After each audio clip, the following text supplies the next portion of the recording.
You have to think about when we're looking at scale weight, so your weight on a body weight scale. This isn't, in some ways, like, yes, it's a very simple tool that we can use to determine this metric, like how much do you actually weigh.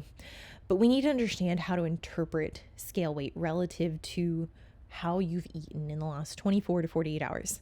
Because, like I just discussed, high volume versus low volume food, calorically dense versus nutrient dense. I have had people be on very high calories. We've switched to prep and they have overhauled their diet to support all like very high volume foods, almost to a fault, almost to essence. They're like, oh, I feel super bloated because I'm eating now like 50 grams of fiber just from cauliflower rice or zoodles. And I'm like, that's going to show up on the scale. So we have to account for that. And frankly, like if it's messing with digestion, it might not be the best approach to modifying our diet. Food volume, fiber and water can increase the volume, leading to more satiety. And that's how we kind of can look at the satiety index as foods that have a higher degree of water content and fiber content will leave you feeling fuller longer, as will foods that are a more balanced macronutrient composition. So ones that include a little bit of fat, a little bit of carbs, a little bit of protein in turn, or I guess like instead of a very high carb, moderate protein, it's like you're going to get a pretty rapid insulin spike from that. You don't have other macronutrients, or at least to the degree that you would if you had a little bit of fat and a higher degree of protein intake to slow that spike down. Food volume. Food volume will affect scale weight. It will affect transit times from GI, like motility, like your ability to actually excrete what you're consuming. And this is something I've been very mindful of for a few preps now, is like not just loading up on high volume foods unless like absolutely needed, but even then not doing it in excess to a point where it then throws off scale weight. If that's a reoccurring like pattern and habit, you really have to consider how that's going to translate towards the end of prep, when really like we need to keep that lower abdomen super tight, super flat. Like we don't really, even though you might have the calories to support very high volume foods, very high fiber foods, it could actually hurt the look depending on whether or not you can digest those foods. So GI weight, that is kind of what I'm referring to when I say you're backed up, and not necessarily in a constipated way, but like you just haven't passed a lot of the food. So in the case of potatoes versus rice versus noodles, that's going to be one that sits heavier. And even though you might digest it technically well for you, it is something that we have to consider when we're assessing scale weight. Next up, carb cycling. This is one of from the good old days. I mean, like from early 2010, 2015, like this was something that a lot of people were really hyped over. And I don't see a lot of it now. But this is essentially the undulation of calories. So the variation of calories. You can have high days, you can have lower days. At one point, carb cycling was the elimination of all carbs. Weird. And then the replenishment of carbs. I don't really believe in that. I think that throws such a wrench into training performance. And I think truly, especially with athletes who are like very neurotic and very anxious about their progress, they're going to see the scale weight go down, because for every gram of carb, there are 3 to 4 grams of water associated with that. That's a problem if we know that 450 grams roughly equates to a pound on the scale weight. And if you're someone like Jordan, you're eating just a like stupid amount of carbs. It's like if he drops all his carbs, that will show up so differently on the scale. And if that's what we're basing our decision making on, is on scale weight, on measurements, on the look, that could then make it a little messy.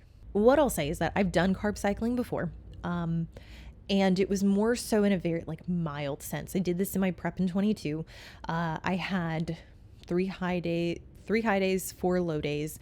My low days were, gosh, I think it was like 110, 120 grams of carbs, and my high days were like 170. So very small difference, I would say. But for me, the timing of this was really to facilitate better training outcomes. Now, interestingly enough, I was actually a fan. I was like, I would rather have my high carb days the day before my lower sessions, as that's my priority, because I want to go into those sessions like fully loaded, like glycogen loaded. I don't want to be eating a vast majority of my carbs post-workout on my leg days. That was just my preference, and I thought it worked out really well from an energy standpoint. Now, I think that these can be timed relative to training, non-training days. I think if you have a client who's really willing to dig on your non-training days, you could lower food, you could lower carbs, and it doesn't have to just be carbs. It could just be calorie cycling. And then it's kind of, I didn't put it on here, but that's kind of its own term in itself, is just undulating, varying the calorie intake, because ultimately you have a specific amount of net calories every single week. That is what's going to dictate 7 days of scale weight and how that translates week to week from an average standpoint, from a range standpoint. And that kind of brings us to our next term, rate of change. Now, this is the difference in the average weight, average body weight. So it is best if there are 7 data points. So if we have 7 days of scale weight, that is going to yield, I would say, the most accurate consensus, as opposed to just getting 2 or 3. I had a client for the longest time. She was like very insistent. Like she just had a weird relationship with the scale. And she's like, I don't like getting on if I haven't pooped, or if I slept weird, or if like, my son kept me up. And like, I'm like, it's just like, let it be arbitrary. Like we know these things, but I want to see like, what's the variation? Because like your average, you're only taking your scale weight like 2-3 times a week. It's skewed because we don't know if these are highs or if these are lows, or how they are approximately relative to these days that we don't have accounted for. Now, I found with both natural and enhanced athletes, scale weight is a very good indication as to whether fat loss is occurring.